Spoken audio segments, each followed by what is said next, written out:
Popcorn எடுத்துட்டு வா, ஒரு செம்ம கதை சொல்கிறேன். ஒரு ஃபாலோவை தட்டி விட்டு கதையை முழுசாக பாருங்க. Hello Villupuram, welcome to world war 3 day 3. So இது வரைக்கும் நடந்ததை வந்து ஒரு சின்ன ரீகா பார்ப்போம்.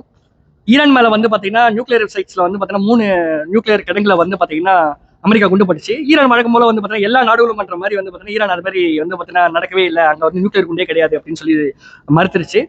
அதோட பின்விளைவாக வந்து பார்த்தீங்கன்னா அமெரிக்காவுடைய பேஸ் வந்து பார்த்தீங்கன்னா கத்தாரில் இருந்தது. அந்த கத்தாரில் வந்து பார்த்தீங்கன்னா ஈரான் வந்து பார்த்தீங்கன்னா ஏவுகணை தாக்குதல் நடத்தியிருக்கு. திருப்பி வந்து பார்த்தீங்கன்னா இஸ்ரேல் மேலே வந்து பார்த்தீங்கன்னா ஒரு 4-5 ஏவுகணை வந்து விழுந்துச்சு. சரி, 14 வந்து விழுந்துச்சு, சாரி டு பி எக்ஸாக்ட். அதுக்கப்புறம் வந்து பார்த்தீங்கன்னா அமெரிக்கா வந்து திடீர்னு என்னமோ பேசி இது பண்ணிட்டு இருந்தாங்க. அதுக்கு நடுவில் வந்து பார்த்தீங்கன்னா ஈரான் வந்து போய் புட்டின் இருக்காரு பார்த்தீங்களா, அதாவது ரஷ்ய அதிபர், அவர்கிட்ட போயிட்டு ஹெல்ப் கேட்டாங்க.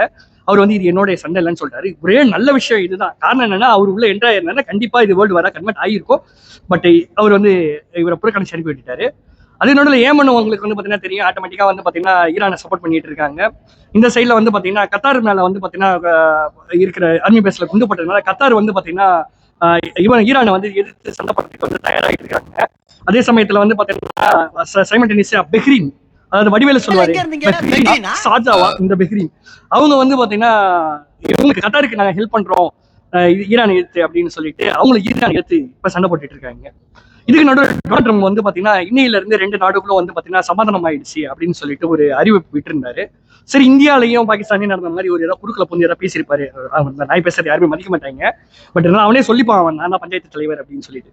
ஸோ அந்த மாதிரி நான் பண்ணியிருப்பானான்னு பார்த்தா அதெல்லாம் ஒரு மயிரும் கிடையாது அப்படின்னு சொல்லிட்டு ஈரான் வந்து இஸ்ரேல் மேல குண்டு போட்டுட்டு இருக்காங்க. இப்போ ரீசெண்டா இப்போ காலையில் ஒரு 9 மணிக்கு குண்டு போட்டு 14 பேர் செத்து போயிட்டாங்க. ஸோ இதுக்கப்புறம் எப்படி எஸ்கலேட் ஆகும்னு தெரியல. சைனா வந்து பாத்தீங்கன்னா ஈரானுக்கு ஹெல்ப் பண்றதா வந்து பாத்தீங்கன்னா சொல்லியிருக்காங்க.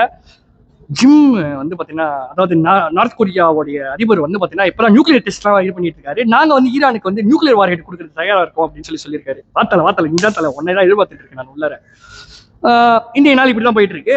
இதுக்கப்புறம் நாளைக்கு நம்ம உயிரோட இருந்தோம்னா டே 4 பத்தி பேசலாம். பாய்.